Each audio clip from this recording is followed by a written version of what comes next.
long, long time ago, 3,000 years ago, on a dark, moonless night, a large fleet of ships sailed out the old port of Tyre, that Phoenician city in the south of Lebanon. They sailed quietly into the Mediterranean Sea. These ships were sneaking out to escape what just happened a few days ago. You see, the king of Tyre, Agenor, had died a few days earlier, leaving his beautiful daughter Alissa and his son, who was a little boy still, a teenage boy, as his joint heirs. Alissa was married to Asharbas, who was the main priest of Melkart, the temple of Melkart. Melkart was the god of the city of Tyre. He was the son of Baal, the god of all gods, the creator and protector of the universe. So Asharbas was extremely wealthy and powerful in the city. And Pygmalion, Alissa's brother, wanted to take the throne for himself alone. So he murdered Asharbas and even threatened his sister. He wanted the power and also the wealth of Asharbas.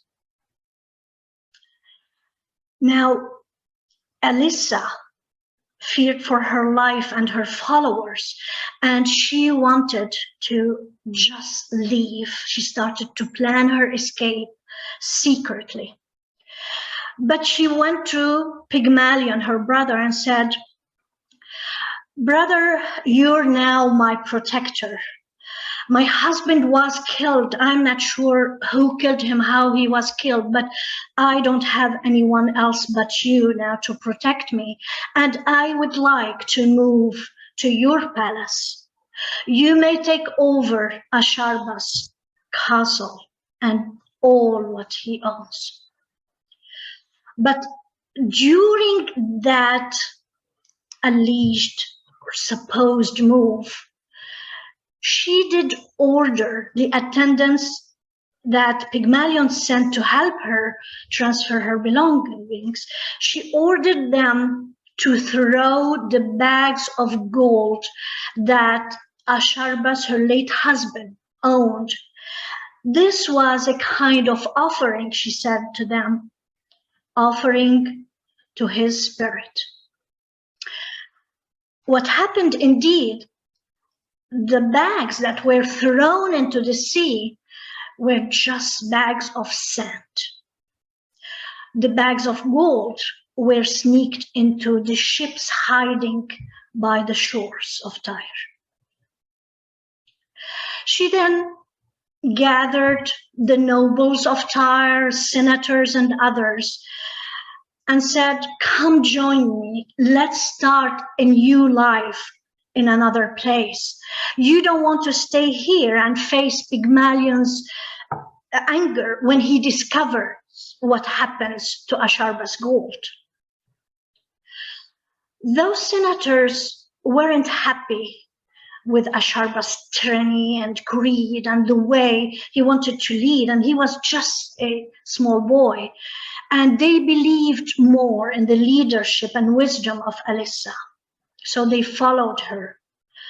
They accompanied her on those ships that went into the Mediterranean and stopped at first in the island of Cyprus. There, the priest of Jupiter joined the expedition. Even 80 young women agreed to join the sailors and be their wives in that new land they were going to.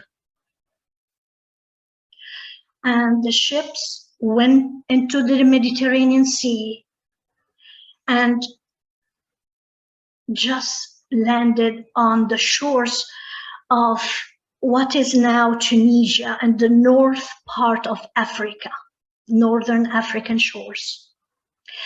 By then, it was around 800 BC before Christ. There were no Greeks, the Greek Empire hadn't started.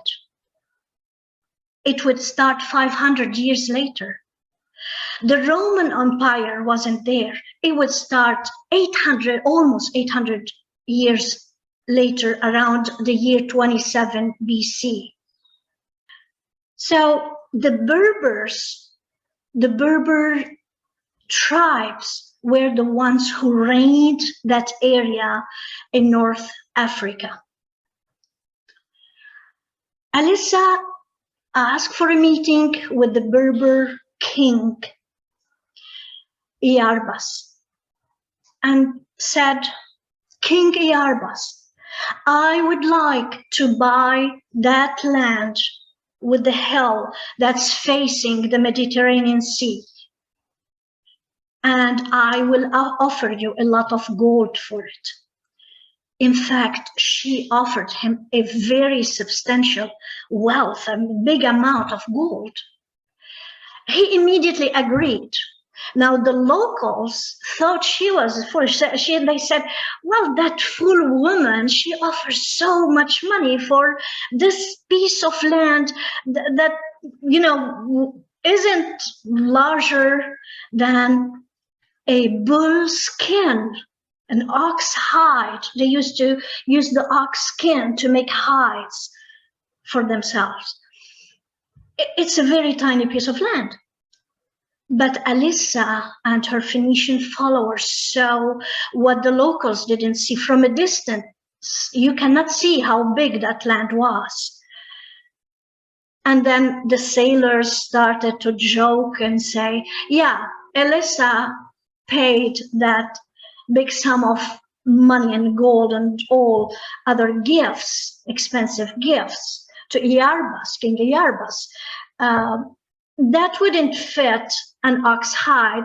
But in fact, what she did, she took that ox hide and threaded it into little threads and connected these threads in a semicircle around that area surrounding the house. It was a joke. And because the Phoenicians had already learned about mathematics and science, all this from their neighbors, the Babylonians, and before that the Assyrians in the area that is now Iraq, they knew that this would be a large land, and Alissa wanted even to expand, but by doing goods to that country and to that area. She built over a few years an amphitheater, a large amphitheater for events, for sports competitions, and all. She also built a temple for Shamash. Shamash was the god of sun, of fertility, that the Phoenicians and others in that area worshipped. And also, most importantly, she built the temple of Baal. Baal is the creator and protector of the world. He was considered the god of gods. A big temple for him. And she started doing trade through the Mediterranean, and with her wisdom, her leadership and entrepreneurship, she expanded and she made Carthage, the name of that city, she made it prosperous and a very, very wealthy city. They named that area Carthage because in Phoenician, it means the new city. When King Iarbas heard how Alissa was expanding and some of the locals and the inhabitant Africans joined them in that land, He was angry, and he demanded to marry Alissa so he can reign that land, or he would set a war against Carthage. He would invade Carthage. Alissa didn't want to create any wars or any harm for her followers. Carthage didn't have an army. In fact, the whole Phoenicians didn't have an army because the policy, the motto for Phoenicians was profit rather than plunder. They were sailors, they were explorers, they were traders, they trade.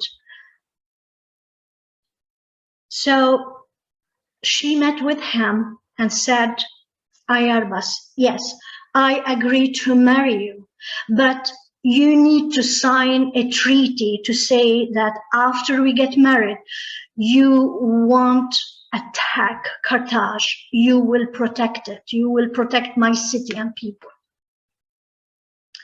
And Ayarbas agreed. And she continued, she said, before our wedding, I would like to create a ceremonial offering for my late husband, Asharbas, for his spirit. I want to set a bonfire and just pray before I marry you. And he also agreed. So on the day of the wedding, Alissa went up that area where they set the bonfire. She thanked her people and she told them, I will now marry Ayarbas, King Ayarbas, and will be with him. And she prayed, but then she slaughtered herself with her sword. She killed herself.